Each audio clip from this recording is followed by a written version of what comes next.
दाजु यो कुन जङ्गल हो? साह्रै ठुलो जङ्गल रहेछ। जङ्गलै मात्रै छन् वरिपरि, केही देख्दिनँ अरूमा। यो 4 कोसे झाडी हो। यो बिरतामोडदेखि 18 किलोमिटर, राजगढ बजारभन्दा 2 किलोमिटरभित्र यो जङ्गल फैलिएको छ। यसलाई भन्छन् 4 कोसे जङ्गल। 4 कोसे जङ्गल। 4 कोसे जङ्गल यो एकदम भव्य छ। के छ भने यहाँ अब हेर, यो लावरका रुख हुन्, उता भित्र बसेपछि अरू के छ, अनि यहाँ हात्तीलाई तार लागिरहेको छ।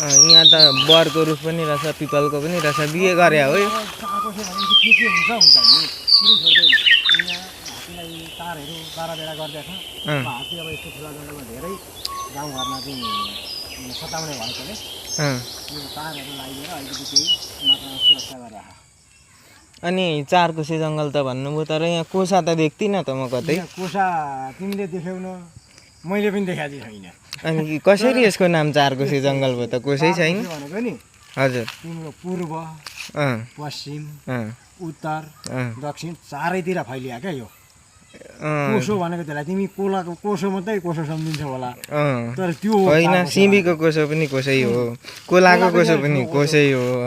अनि अर्को 4 कोसे किन भने तिमीलाई अहिले मैले भने पूर्व, पश्चिम, उत्तर, दक्षिण 4वटा दिशाहरू हो। त्यसलाई चाहिँ यहाँ कोसामा परिणत गरेर कोसो बनाएको हो। यो कुरो त्यसो हो।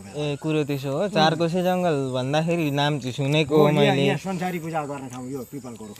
अनि 4 कोसा त छैन जङ्गल चाहिँ देखेँ मैले। बुझ्यो?